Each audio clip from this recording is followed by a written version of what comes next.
Jesus went up to the mountain to pray, and he spent the night in prayer to God. When day came, he called his disciples to himself.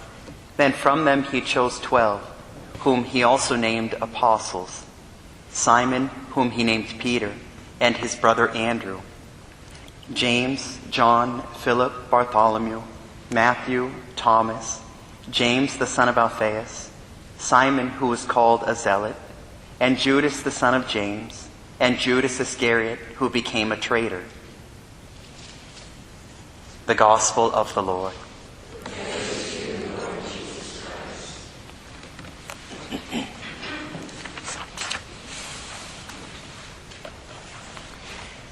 The other night, on Friday night, I went to In-N-Out Burger, and I never quite know what's going to happen. I go there fairly regularly. I never know what's going to happen when I get there.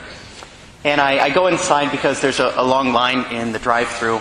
And after I order my food, I'm standing there waiting, and this young guy, looks like he's in his early 20s, he says, "Hey, Father?" And I said, "Oh, yeah." And my immediate thought was, oh, here's a young Catholic guy. He says, "Father, do you have a minute?" I said, "Oh, sure." He said, "Father, do you really think you can take away sins?" I go, okay, maybe, I wonder if he is Catholic. I said, well, God forgives sins, but our Lord gave the apostles, he said to them, whoever sins you forgive are forgiven. He said, that's impossible. I said, I'm sorry, and are you Catholic? No, I'm Pentecostal. He said, why do you go to Mass on Sundays? I said, because that's what the church has always done. No. A lady went to the Pope in 1852 and she told him that was the Lord's Day. That's the life. So Jesus died on Thursday. Saturday is the day he rose. And I looked at the guy and said, we've been doing this for about 2,000 years. You go back to the earliest Christian writings and it's very clear that Sunday is the Lord's Day. We've got the apostles. The church has always, every time the Holy Father makes a declaration, a decision, what does he say? What did the apostles teach? Why do we read the fathers of the church? I was just talking to a guy going through the diaconate formation.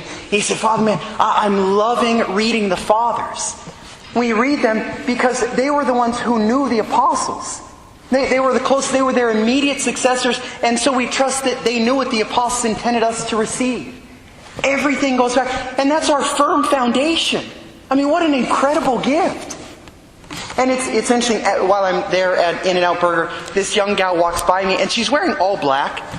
And it just kind of was distinctive, and I don't know, she's going to the bathroom or something. Walks back out, and because my spiritual antenna went up, I look at this girl as she's walking back through, and I look at the back of her shirt that says, Black Mass.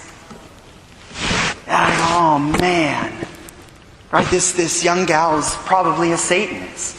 And she goes up to some guy, and it was really strange. I knew that he was the one kind of in charge of her or in control of her. Well, I'm waiting for my food, and I get it, and I'm walking out, and I notice to the right of me, around one of the outdoor tables, this gal, this man who's the senior or above everyone, and 6 other young people all dressed in black, all proclaiming Satanism. And I go, man, everybody's trying to fit in somewhere. This is why God sent His Son, so that we could be part of that which was intended to be universal for all. Man, it's so beautiful how Catholics, whenever people travel, and they'll share with me stories of somebody just recently went to one of the Asian countries, I think it was China, said, "Father, I went to Mass. I didn't understand anything they were saying in Chinese, but I knew when to sit and stand up, and I felt at home." I remember that was my immediate sense the first time I ever went to St. Peter's Basilica. I walk in and I go, this is mine. This is ours. And I love that the principal church of the Church Universal, St. John Lateran, you walk in, and what's the immediate thing you see along all the pillars leading up to the high altar?